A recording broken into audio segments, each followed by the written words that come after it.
Okay, everybody, welcome. We're so happy to have all of you here today joining us for our webinar, The Art and Science of Intuition with Victoria Shaw. Before we officially get started, I just wanted to welcome you. My name is Nicole Ryle, and I'm the Director of Development and Public Programs here at the California Institute for Human Science. If you're unfamiliar with our organization, we are a mind, body, spirit-based university studying consciousness. We offer master's and PhD programs in integral health, noetic sciences, and holistic psychology. And then we also offer public offerings like today. So we're really excited to welcome you and to welcome Victoria. And just a little bit of background on Victoria, and then I'll turn it over to her. Victoria Shaw is an Ivy League trained psychologist who combines her training in counseling and psychology with her intuitive gifts. She has guided clients worldwide in deepening the connection with their inner wisdom and living their light. Victoria is the author of 4 books and hosts the top-rated Intuitive Connection podcast. I recently started listening to Victoria's podcast and I love it. And that was almost the catalyst for having her with us here at CIHS Enlighten. And we are also offering a 4-week course on developing your intuition a little bit more. And we will kind of give you more information about that throughout the hour. And I just wanted to also mention before we turn it over to Victoria that there will be Q&A time at the end.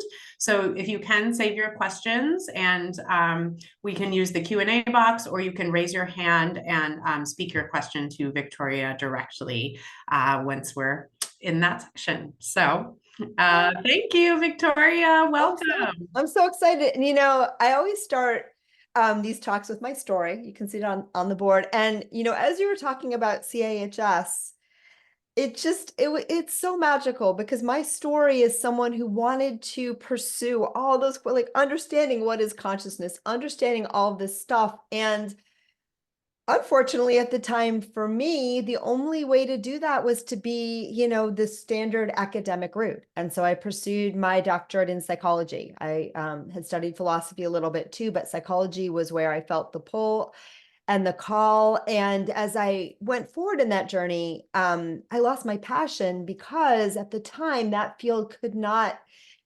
contain the answers to those deep spiritual questions that, I was really wanting to connect with, and that were the guiding force in my life. And so when I hear you talk about CIHS and your mission, it makes me so happy to be here and to have found you and to be a part of this, because it is an answer to a prayer that I didn't even know I was asking, many decades ago. So I just wanted to start with that. Yeah, I think that's a really great connection. Definitely. I mean, Yeah. we're trying to bridge the gap between science and spirituality, which many traditional programs kind of miss. So yes, yeah. Yeah. So I feel right at home and really grateful to have found you guys, and just also so happy that you guys are doing what you're doing. Mhm. And, for me, the driving force of my life, I've always been, answers seeker. And I've always been curious by those big questions, like, what is consciousness? How do we understand the world? What's the relationship between our mind and our body? And I used to think of those as philosophical questions because I wasn't raised with any spiritual upbringing. So I didn't really understand spirituality like I do today. But those burning questions, as I said, they guided me to pursue a PhD in psychology, which I did from a fancy school. And I got to the end of that journey and my passion was gone. It was gone. And I didn't recognize it at the time, but I know now. At the time, it just was like the questions I could ask and answer in the very, mainstream scientific paradigm, like, they were boring.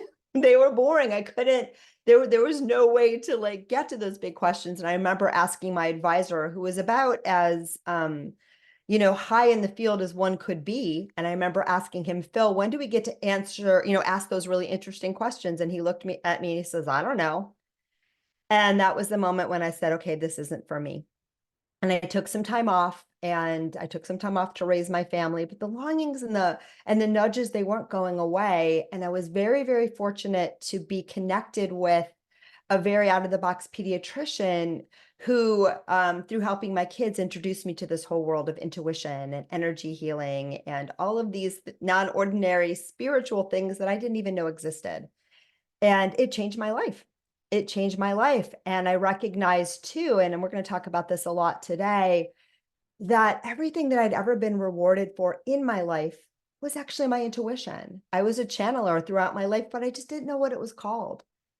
And I think that just goes to show that, so often we live in a world where our spiritual gifts are right there, like they don't go away. But if we don't understand them and we don't know how to work with them correctly, it limits us. And for me, it left me feeling very lost until I found myself again and my true self again. And so that is why teaching about intuition is so near and dear to my heart, because making that commitment to awakening and deliberately connecting with my own inner knowing changed everything about my life for the better, and I've never looked back. So that's me. That's my story. I love And that story. I'm going to go ahead and turn my video off and let you go ahead. all And, right, beautifulness. yes, All if right. anybody has any questions, put them in the chat box, okay? Okay, and I can see the chat as well, but I'll rely on you to nudge me if there's something I'm missing. So today I want to share a little bit with you about just the basics on how you can connect with your intuition. And as I said, the art and science of intuition. And I came up with that title for a couple of reasons. One, because I'm teaching at CIHS, which is all about blending the art and science, which I think is such a beautiful thing. And I do feel that, spirituality and science are meant to go together, and that's the direction that we're heading in as a culture, as a collective, where these things won't feel so different anymore. And I also think it's because there's actually, and we're not going to go into all of it here and now, but I do want you all to know that there's really, really, really good scientific evidence and support for every aspect of intuitive or psychic experience that you could possibly have. It's amazing research. It is very strong effect sizes, if you know what that means. And when I look at the research that I did when I was at Princeton, that was published in fancy journals, it wasn't nearly as robust as the body of research on psychic phenomenon. Okay, so there's so much information out there about this, so much support. And so I think a lot of times the sort of seeming contradiction between the science and the spirituality, it's not really there at all. It's there in our minds, in our belief systems. But when we actually look at the evidence, those things go together way more harmoniously than you might think. But today I want to talk a little bit about the nuts and bolts of intuition and what intuition is. Sorry, my chair is shaking. What intuition is, what it's not. And also I'm going to walk you through my 3 very basic and simple steps for leveraging the power of your intuitive knowing more. And even if you're someone who is already in the habit of listening to your intuition, as I can tell you from having done this work now for well over a decade, the more we listen, the more it expands and grows. And so, my dance with my own inner knowing, it keeps getting better and better and better and better. But this begs the question, what is intuition? And, we all understand that term differently. So I'm going to define the term the way I understand it, but I look at intuition as my spiritual GPS system. It's my understanding that we are all souls and we are here having a human experience.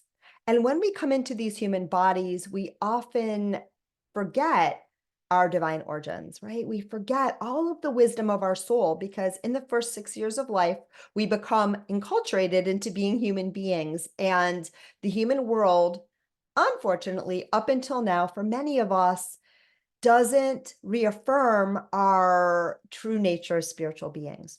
And so we lose touch with our intuition, but there's a part with our spiritual nature, but there's a part of us that doesn't forget, that never forgets. And your intuition is what connects you with that. All right. So your intuition is that spiritual guidance system that we all have that we're often taught to disregard, but it's always working. It's always guiding you. And for me, intuition development is more about learning how to connect with something that you're already doing, but just doing it more deliberately. Now, in the academic setting, intuition is understood a slightly different way. And so I want to share about that too. And when I was getting my training and in psychology, and definitely after that, a lot of times people think of intuition as sort of the dumb cousin of your intellect. Right? So there's this idea in psychology, we have this really smart linear logical mind, and then we have all this conditioning, all this stuff that you learned, all these heuristics and ways of making it easy for our information processing brain to parse out reality. And a lot of that works really well until it doesn't. It has biases, it has stereotypes, it has problems. But don't worry, because when you really need it, your powerful, amazing intellect will come through and save the day. Okay. And that's sort of the official party line that you'll find in many branches of psychology, particularly cognitive psychology, which is what I studied back when I was getting my PhD. So for me, I'm not a fan of that approach to doing things because I believe that, in fact, that has it upside down, and that the real wisdom and magic actually comes from your intuition, from your soul-based knowing. That is the amazing part. And the unconscious pattern matching, category machine, that is, that the unconscious reaction to what's going on in the world, that is actually your mind. Okay. And I love having a mind and I love having an intellect, and I've worked very, very, very hard to develop it. But I think the problem is for many of us is that we have learned to be tools of our minds, right? Rather than learning to use this beautiful tool that we have here on earth in service of our soul or our higher selves or our intuition. So when I teach intuition development, what I teach is how to leverage the power of your human mind as well as your higher knowing, so that you can start to use it as a tool rather than being unconsciously used by all of the things that you've been taught, all of the stereotypes where we're just reacting to life and we think that we're doing something and making a choice and decision, but we're really pretty unconscious. When we start to connect with our soul's wisdom, with our intuition, with that present moment awareness, then we start to make choices that are more broadly informed by our higher and truer knowing. So that is what I'm going to teach you to do here a little bit today. And then, of course, more so in the 4-week class. So, and if there's questions so far, bring them on. I don't see anything, but it's really hard to see the chat. So I'm going to leave Nicole to nudge me if needed. So intuition development, I have found over the years, and I've been teaching this for over a decade, we can really boil it down into 3 very, very simple steps, just 3 steps. Okay. And that is, notice how it's working for you already. Learn to discern the difference between your intuition and everything else, your mind, your thoughts, your fear, and all that mental chatter and noise. And third, learning to trust in your inner wisdom. Okay. And I often joke that I kind of have the easiest job in the world, because when I'm teaching intuition development, what I'm really doing is I'm teaching you how to do something that you already know how to do. You are actually born intuitive, and you're doing it all the time. Okay. So you're following your intuition all the time, whether you recognize it or not. And so really, for me, teaching around intuition development is teaching you something that you've been doing your whole life, that you're already doing, that you already know how to do. And the trick is learning to do it more deliberately and more intentionally so that you can leverage the full power of the gifts that your soul is bestowing upon you all the time anyway. So does that sound good? So it's pretty simple. And the first step in that is, ooh, that's a really good question. The first step in that is to notice where it's happening for you already. But I'm going to backtrack because I think that's a great question around what exactly is the higher self. And, when I teach these kinds of classes, the first thing I want to say, because I didn't really share very much about my process, but for me, everything I do, at least when I'm in the flow, is intuitively guided, meaning I'm tuning into my intuition. I'm tuning into your guidance, my guidance, and I'm always using that as the guidance for how I'm going to give this information to you. It's also really important because when we are in left brain school, and I'm a highly educated individual, so I've been in school a lot. When we are in left brain school, right, there's a right or wrong answer. There's a fact of the matter. There's, is it this or is it that? It's a little bit looser when we are reminding ourselves of those deeper spiritual soul-based truths because those things really define explanation. It's a deeper knowing. They are ineffable, right? They are things that we can roughly translate them into words, but we can't fully capture them. So I want to say that first because I think it's really, really important. And then for me, I understand my higher self. And again, it's important for you also, all of you listening, words are going to come out of my lips. And some of them you're going to be like, oh my God, that really fits. And some things you're going to be like, I don't know. Please always rely on your own intuition when awakening your intuition. Take what resonates and please feel free to let the rest go. But for me, higher self is my source, is my soul. It's that part of myself that is not lost in the human experience, that part of myself that remembers the full range of expression of who and what I really am. So I hope that answers your question. Lori, that's a good question. And we are going to get to that one. And I can answer questions all day because it's what I really love to do. And I'm going to look at one more and then I'm going to go back. Connect with our intuition anytime. How do we connect instantaneously? Oh, that's such a good question. I'm going to hold that one, but I'm going to get back to it. And if I don't, Clarencia, if I say your name correctly, or Clarencia, there we go. That was better. Ask me again. Because that's a really, really good question. But part of it, and we're going to talk about this in step 3, but I can't help myself to talk about it now. Part of it is the mind wants to control. The mind wants to know. The mind wants to fill in the gaps.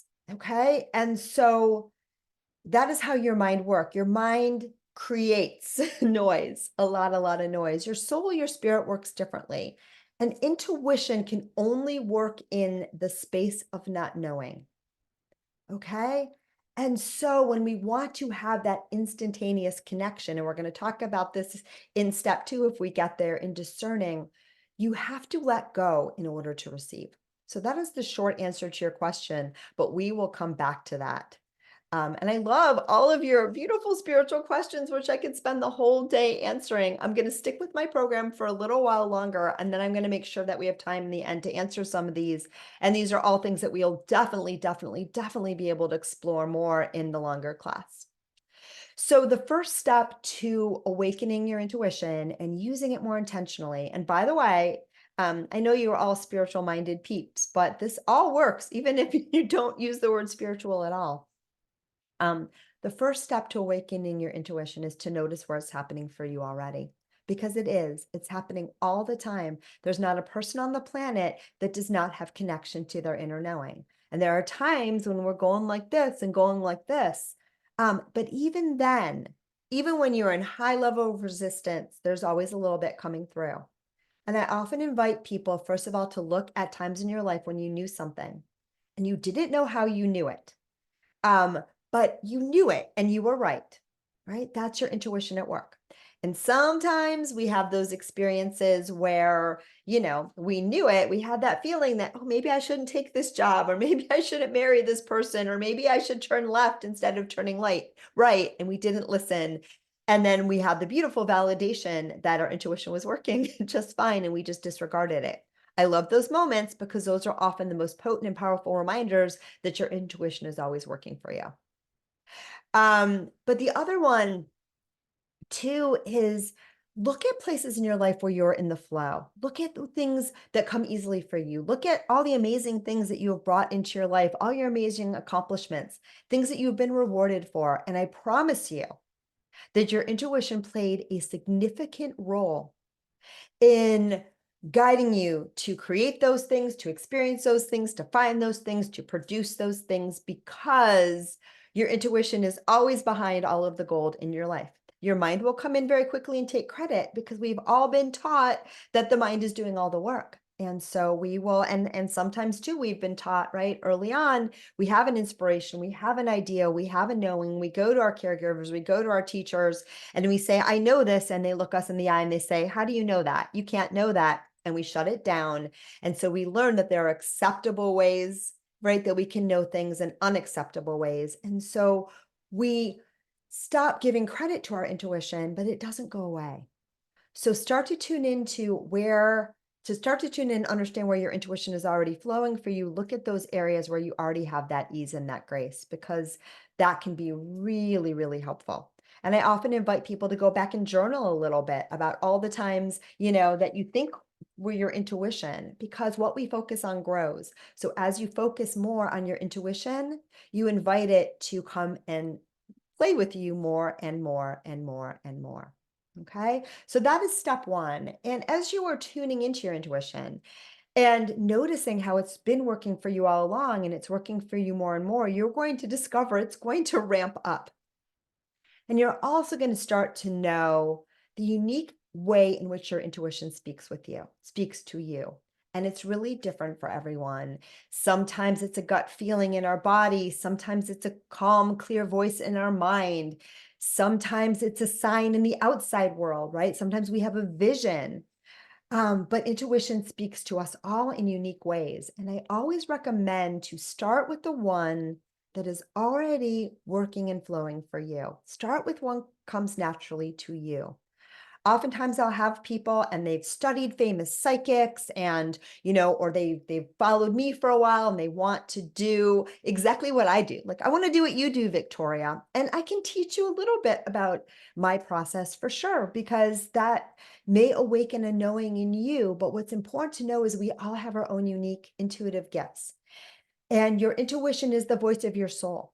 And you are inescapably unique. And so it's so very important and magical that you learn to and you allow your own unique intuitive signature to shine through for you. So I really invite you to start with where it is flowing for you and build from there. Okay? Because that is really important. My first class on intuition development many years ago, it was all visual, and visual um, experiences were the last ones for me to kick in. And I found it really frustrating because they're like, stop feeling, stop sensing, stop hearing, do it with your eyes or your inner eye. And that wasn't the first thing that awoke for me. So it's really good.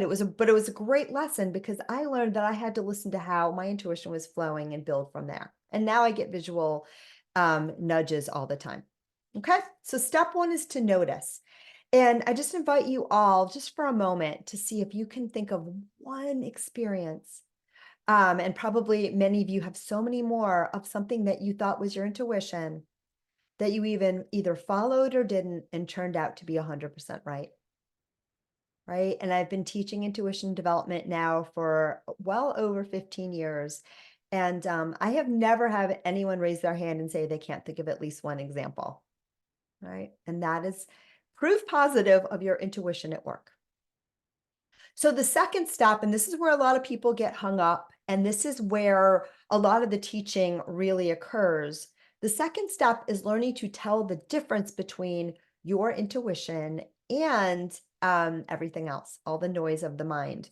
And here's where we can get a little stuck, right? Because we have been taught as a culture, as individuals, that we need to pay attention to our thoughts. We are a very mind thought-based left brain culture. Okay, it wasn't always that way, but modern society, particularly in the West, but I would say across the board, is very, very mind-based, and our minds are very, very loud. So don't beat yourself up if it's hard for you to discern between your thought and your chattering mind and the voice of your soul. To make things even more complicated, oftentimes intuitive guidance comes in the form of thoughts. So how do we know the difference, right? Our guidance it will come to me in an aha moment or a full formed thought. And that's a gift because a lot of times within the jumble of our minds is a lot of great wisdom. And sometimes we grab onto it. And as we start to awaken our intuition, you'll grab onto it more and more reliably. But the bad news is it can sometimes get lost in the mess, right? So I'm going to give you a couple ways that you can start to, at least some basic ideas about how we can discern the difference between what is our intuition and what is our mind. Okay. And the first one is remember that your intuition comes from your soul, from spirit, from your higher self, right? It comes from a place where there's only love. It comes from a place where there's only joy. It comes from a place where there is no judgment and we are always at peace.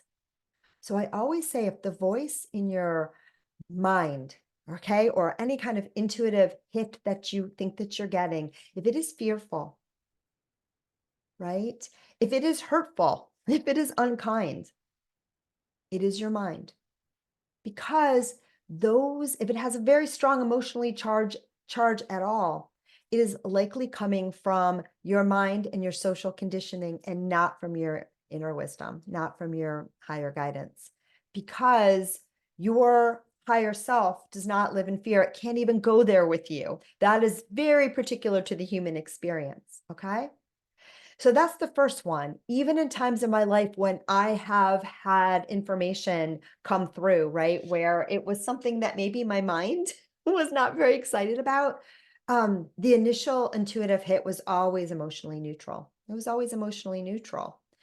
And that's always as it should be. Very occasionally, we'll get a little intuitive nudge of something, and we don't like it, and our ego doesn't like it, and we'll respond to it, and we'll have some, uncomfortable emotion. But always the initial hint is absolutely clear. And I often say too, and this is a good one to to write down and remember always, if the voice in your head is unkind, if the voice in your mind is unkind, it is your mind. Okay. If it's unkind, it's your mind.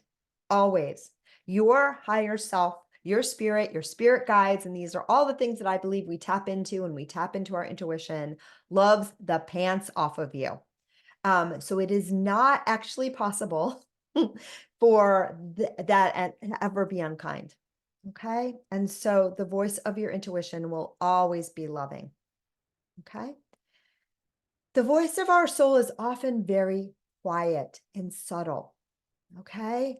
The mind can get very jazzed up and very exciting, but it's in those moments of presence, those moments of stillness, when we really, really, really hear our spirit and soul and it's quiet.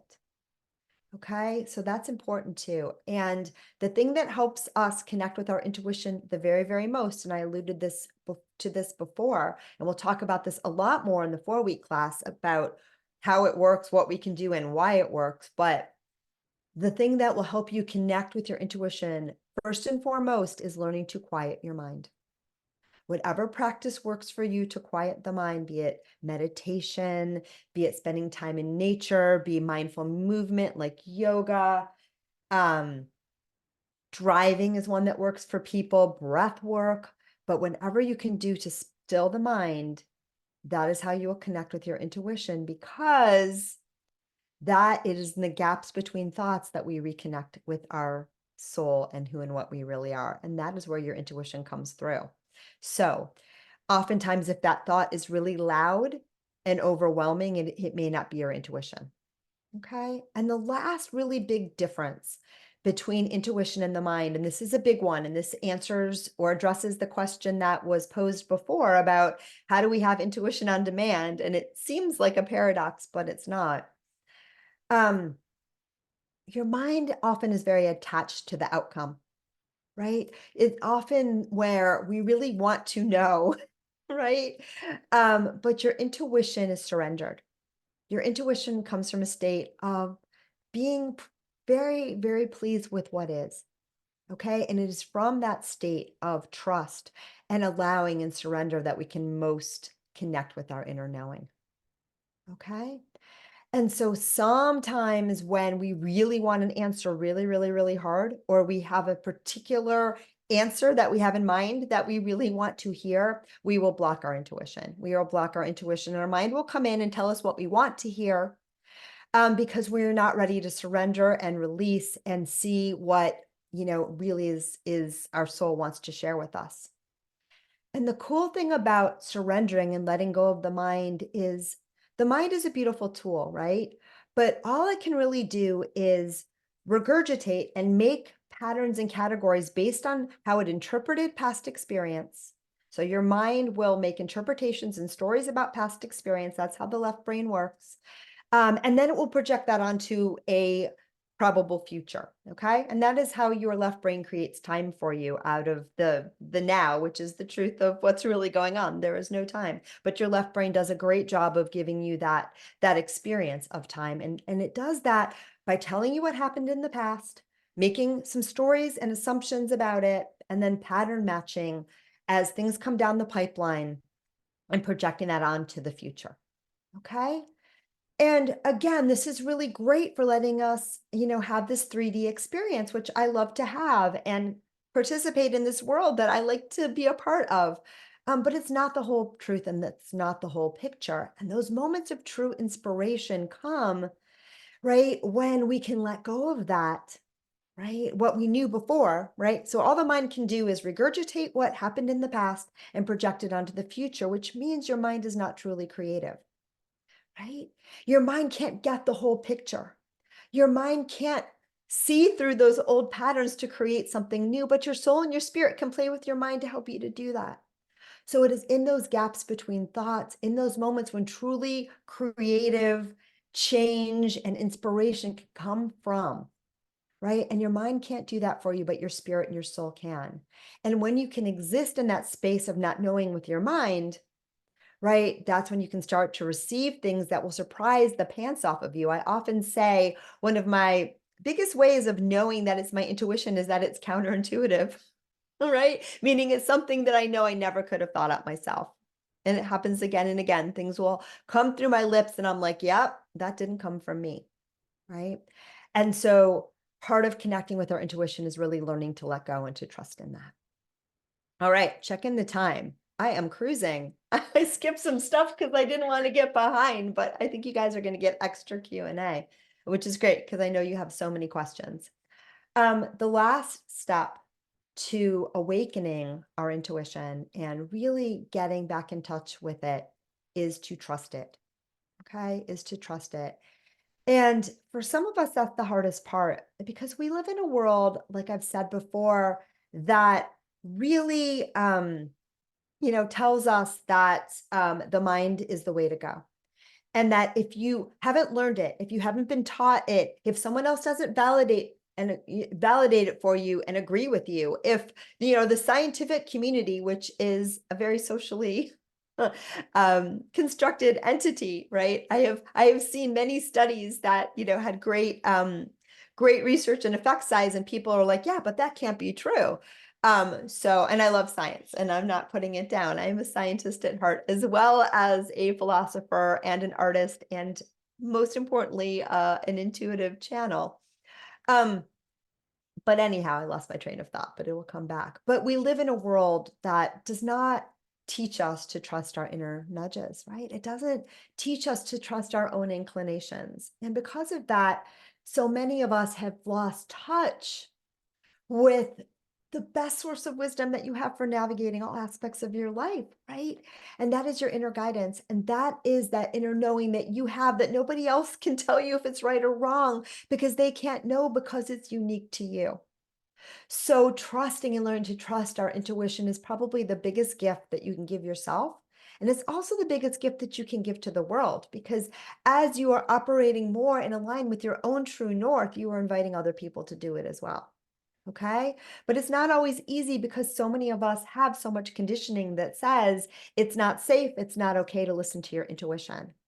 And I'm thinking about all of, I have so many clients, that have been using their intuition all their lives and in their work, but they're in the closet. And maybe some of you are in the closet too, right? So I know this is a thing and I use it, but then when I go out to tell somebody, like, I don't know what to do. So I kind of shut it down or I quiet it down, right? Like maybe you work in corporate America and you have a hunch about, what's the next step to take or who you should hire or how to manage your team. But then when someone asks how you know that, you have to come up with an answer, right? That's not like, I just know these things and they're always right. I want to empower those of you who are in that conundrum more and more. It's okay to say, I just have a gut. I just have a feeling. You can back it up with evidence if other people need that evidence.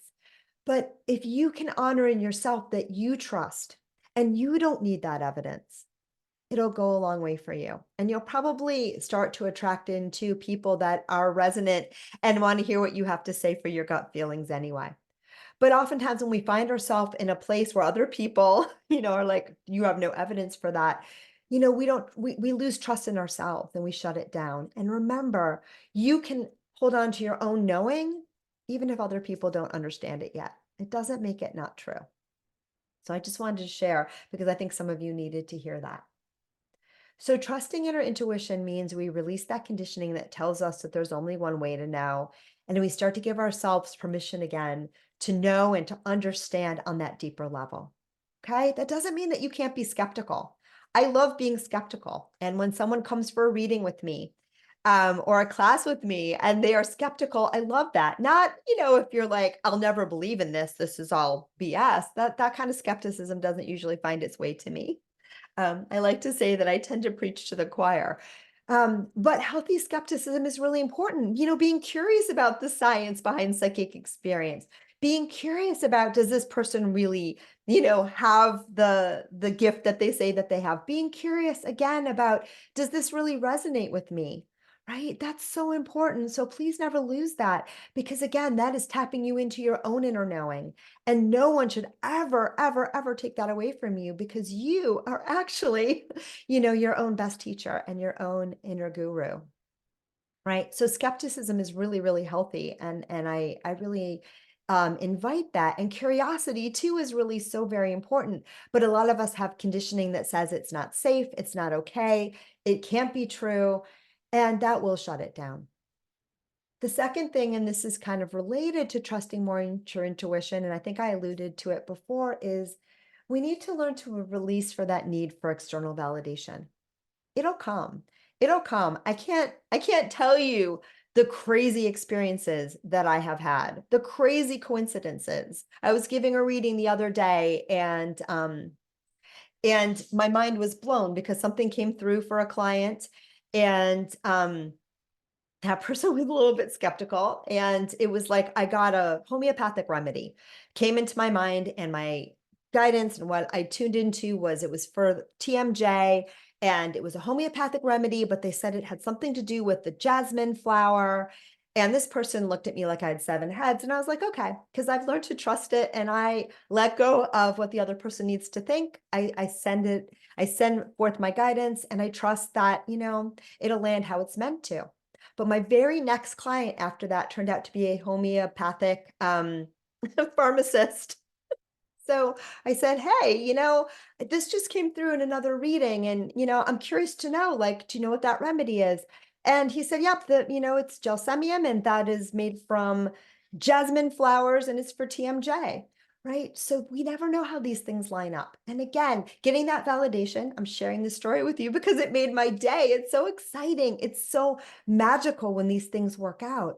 But I don't need it so much anymore. And I really recognize that the more I need other people to tell me that my intuition is okay and right and good, the less powerful the connection I have with my own inner knowing. Okay.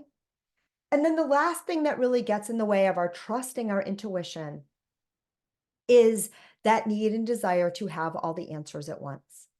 Okay. And your mind will always want all the answers, and you want to figure it out. Who is a figurer, right? And I want to know everything all at once. But the thing is that your higher guidance, your intuition, comes from beyond the mind. And to ever have anything truly expansive and, beyond what we already know, we have to allow ourselves to be in that space of not knowing. We have to allow ourselves to be surprised. And sometimes your higher guidance can't give you all the answers at once, either because all the answer isn't ready, right? Because it's still developing, right? Each step you take creates a new future, right? And a new path. But also because oftentimes on earth we learn through experience. And until we follow the steps and follow the nudges and follow the breadcrumbs of our intuition, we wouldn't understand the whole answer if it was given to us at all at once. It just would be too much. It wouldn't make sense. And so part of learning to trust and follow your intuition is to learn to let go and learn to know that you get to know what you get to know when you get to know it, and you let go of the rest. You trust how it comes through, you trust what comes through, and all the answers are there and that you'll get them all in good time. And I often say, with your intuition, one of my favorite expressions that I always teach, I got this from my children who are now in their mid to late 20s. So it was a while ago, but I got this from their preschool teacher. With your intuition and also with cupcakes, apparently at birthday parties, you get what you get and you don't get upset. My daughter was very upset that she got the vanilla frosting and not the chocolate one, right? But you get what you get and you don't get upset is the very best relationship to have to your intuition, and appreciate what you get, right? Because appreciation will bring you more. All right. So I feel like I plowed through that because I wanted to make sure that I left time for all their beautiful questions. I can talk about this for hours, but Yes, I know, Victoria, you're so great at talking for hours. And for those of you that want to dive a little bit deeper in, you can check out Victoria's podcast. yeah, I'll link to that in our chat as well. And excuse me, before we open it up to Q&A, I'll just quickly go over the 4-week course that starts I believe it's May 1st, the first Wednesday in May, and it goes for 4 weeks. And you'll get to dive deeper into all of these subjects. Victoria will teach you how to practically use your intuition to experience tangible benefits in all aspects of your life. yes, ma'am. Discovering what intuition is. She touched on it today, but she's going to go deeper and how it works. We'll discern between intuition and thought, anxiety and wishful thinking, learning powerful tools and practices to improve your daily life, identify the unique ways your spirit communicates with you. That's really exciting to me. And I know Victoria also works with her spirit guides. Will receive intuitive guidance with greater precision and clarity, and develop a deeper trust in your inner knowing. So that's going to be really great. Wednesdays at noon, this very same time frame, 12 to 1:30 p.m. for 4 weeks straight. The lessons are going to include a combination of lecture, discussion, hands-on practice, and intuitive guidance. And then you also will have open communication with Victoria to ask any Yeah, more for personal sure. questions and That's the things like best part. Yes, exactly. So I'm going to pop a link to the registration here in the chat box. I also will link to Victoria's website, and I'll give you my email in case you have any more questions. Okay. All right. I Yeah. start So to let's see see. them. Let's Go go. ahead. Let's go back. We did have one during. Let's see. Let's see. Kirk. When you were talking about your mind, he said, what if it's your higher mind? And then similarly, or next question to that, Julie asked, so what is the loud voice? Okay, I love that question, Kirk. And part of the problem with teaching spiritual things is that, words don't capture it. And, one of my favorite spiritual teachers, Abraham Hicks, says, words don't teach. And words don't teach. It's an energetic transmission, it's a remembering, it's a lot of things, but we don't ever want to get super hung up on the words and different teachers are going to use the words differently. And so always tune into what lands with you, but it's still a really good question. So I want to talk about that. I would say intuition comes from your higher mind. Okay. I would say that's we could say our higher self, our higher mind. So I would distinguish it from that conditioned mind. Okay. And your conditioned mind is that beautiful thing that develops really nicely in that first 7 years of life. Where you come into this world I didn't say this before, but you come into this world completely knowing how to do this thing. You come into this world remembering completely and fully who you are. And as you develop, you start to narrow down the possibilities of how you understand yourself in the world. And you become acculturated. You start to learn from others what's possible, what's not possible, who you aren't, how the world works, where one thing stops and another thing begins, right? And all of this is called our conceptual development. It's a great thing. If you didn't have it, you would not be able to participate in life. But many of us have gotten lost in it. We've gotten lost in it. It's not a fun tool that we play with anymore, as it very well can be when we live from that more spiritually aligned place. It's become a trap where we forget who we are, right? So it's the conditioned mind that gets in the way. The higher mind is the one that you want to be operating from more and more. So I hope that answers that question. And those of you who are familiar at all with neuroscience may know that as we develop in those first years of life, what actually happens in your brain, I find this so fascinating because it's sort of counterintuitive, but it fits very, very nicely with what my guides have shared with me. What happens in your brain is you actually lose synaptic connectivity.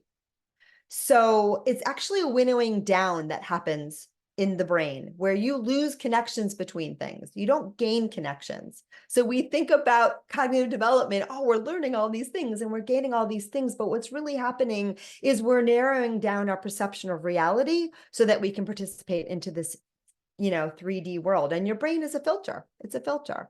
And it's a helpful filter if you don't get too lost in it. So I hope that answers that question. Thank you. Okay, we've got a question from Lori. Lori, would you like to speak your question? I'm gonna get Hi, you. Lori. Hi, Lori. Welcome. Just give me 1 second.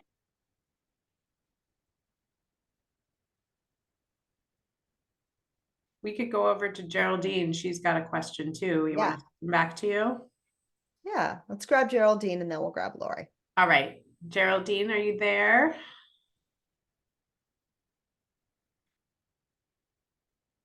Kirk, I'm going back through the chat. Kirk, I love all your questions. I hope you take the class. I think I could teach a whole class just answering Kirk's questions. Yes. All right, Lori, you're up, and Geraldine, you'll be next. Okay. So my question is, and actually this goes back to something at the time I didn't know was intuition. And looking back now that I understand it better, I realize it was. And it was like a hit that I needed to do something, but it was really hard to do emotionally. And it wouldn't go away. That thought just hung in there for months until I finally said, well, if I don't do this now, I have a feeling it's just going to be there for the rest of my life. So I actually took the steps and did it. And hindsight wise, I get it. But you said we want to know, and I did because it was hard, but you don't. So why is it so hard sometimes? Oh my God, you said so much in there.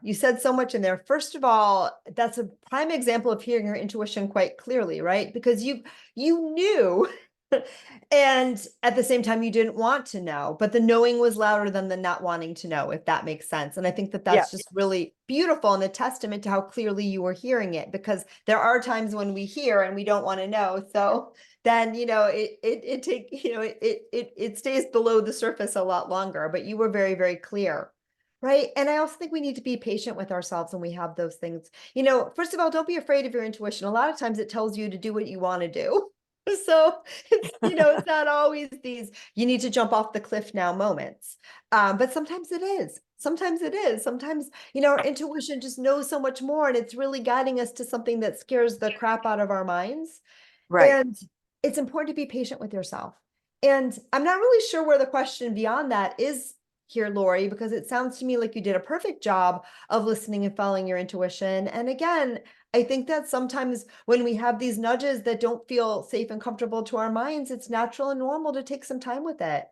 I've made a series, because I know Lori personally, a series of ginormous changes in my life over the last, 3 years. Some of them were very welcomed and some of them were tricky. And, Right.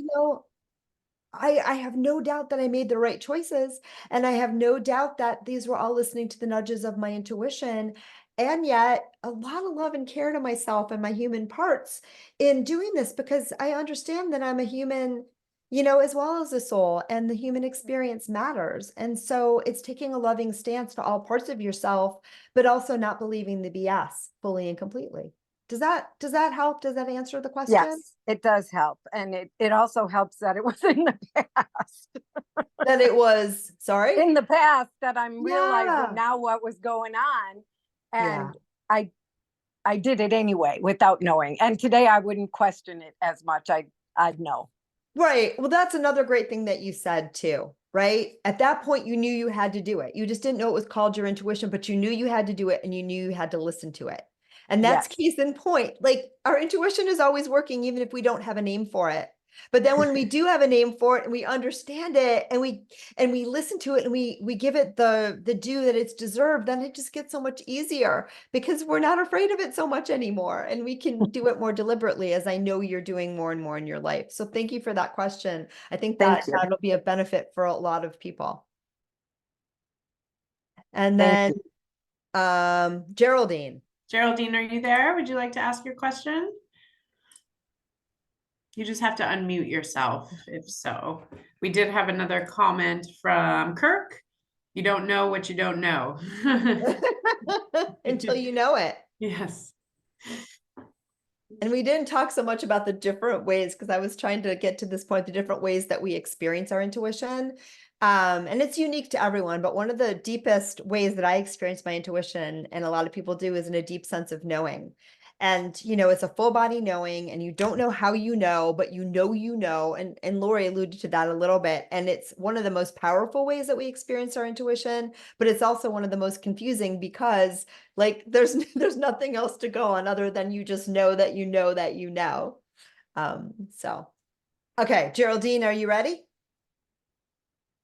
I don't know. Maybe she is Maybe not it's just taking a little hands break. up. Okay. Yeah. So, um, yeah, I did want to mention, I did put in the chat box, we would love to offer everybody who's here today $100 discount on Victoria's course. It's going to be $199 until a week from today, until April 24th, and then it'll go up to $299. So please feel free to email either of us if you have any further questions or you want to know a little bit more. We could even share like a general course outline with you, or any other info that you might like to help us to help come on board. Oh, thank you, Oogie. Thank you for Yeah, being here. Sorry, I'm like yeah. going through the chat, and I'm gonna go through some of the questions. Please bring your questions on, friends, because answering questions is my favorite part. And you can even ask me, as long as you know this is recording going out to other people. You can also ask me personal questions. I don't mind. I'm going back to Julie's question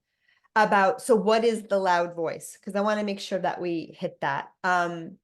And, the loud voice is your mind. Sometimes it's your fear. Sometimes it's what you think you should do. And look, I also want to discern, there have been times in my life, and Lori's alluding to one too. I'm so glad she shared that story and that example.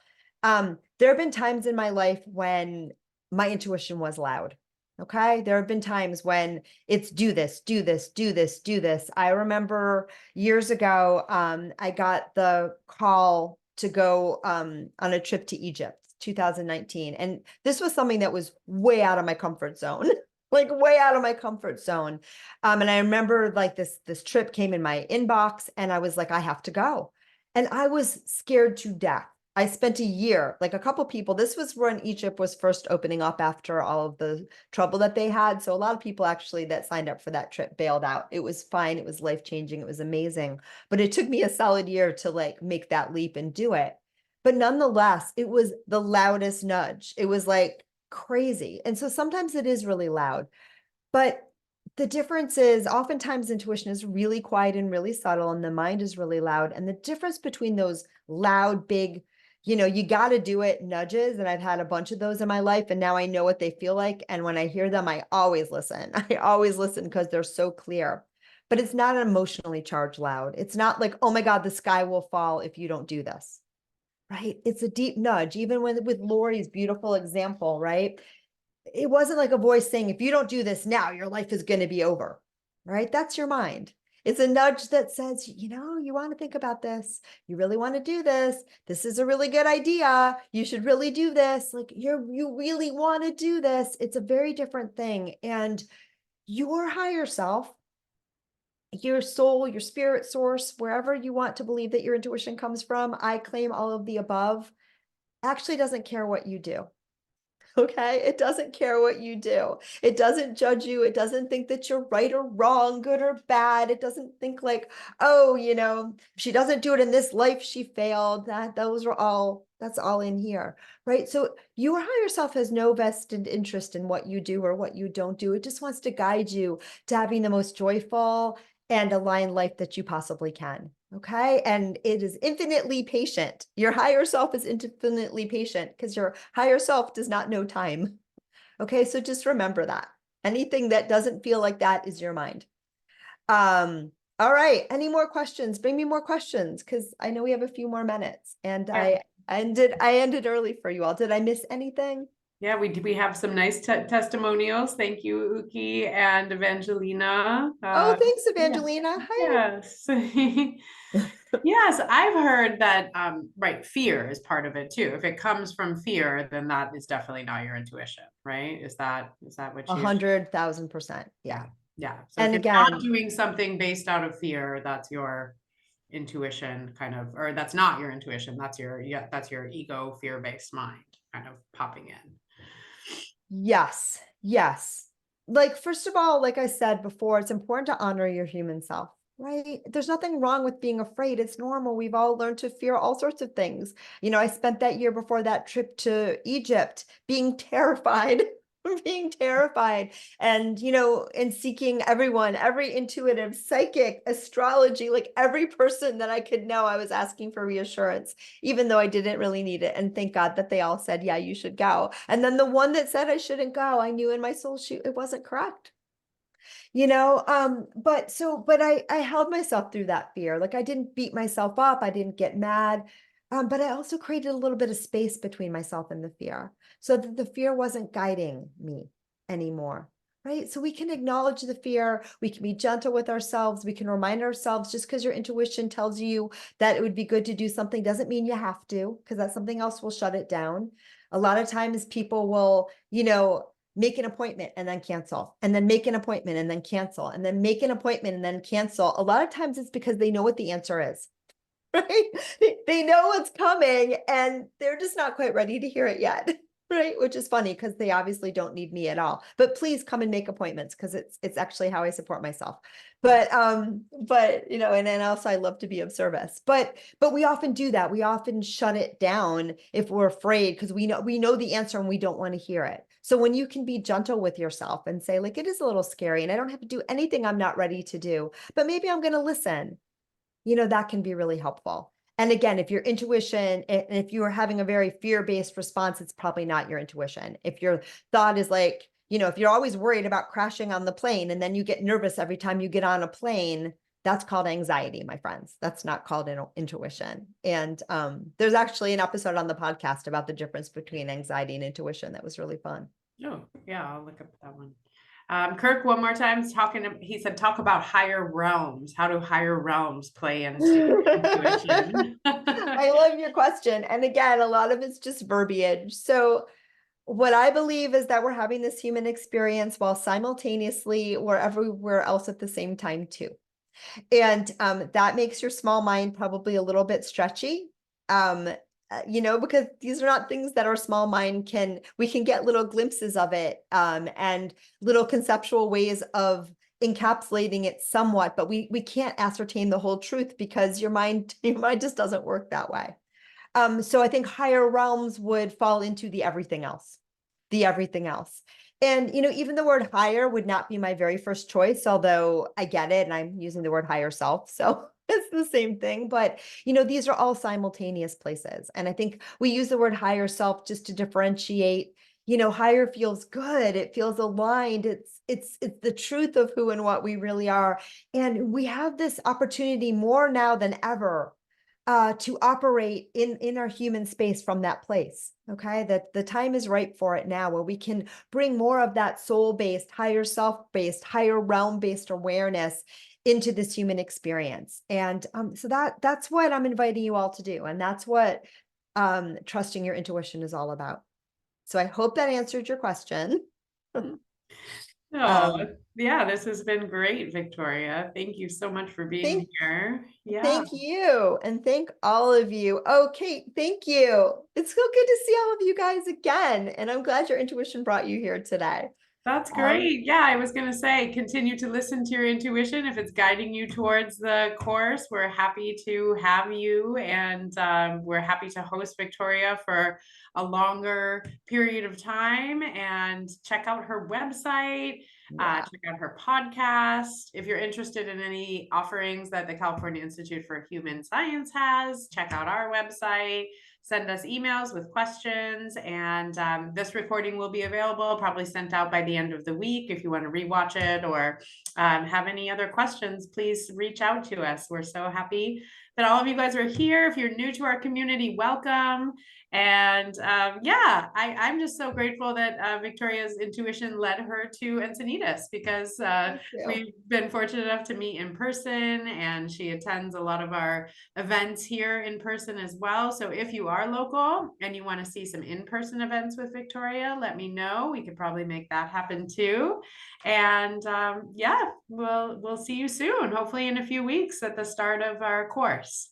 Yay. And thank you all. This was so much fun. And I look forward to playing with a lot of you guys again. And hopefully too, we can be a lot more interactive as well. Yeah, sounds good. All right. Yay. Thank you, everybody. Have a beautiful afternoon. We will see you again soon. Bye-bye.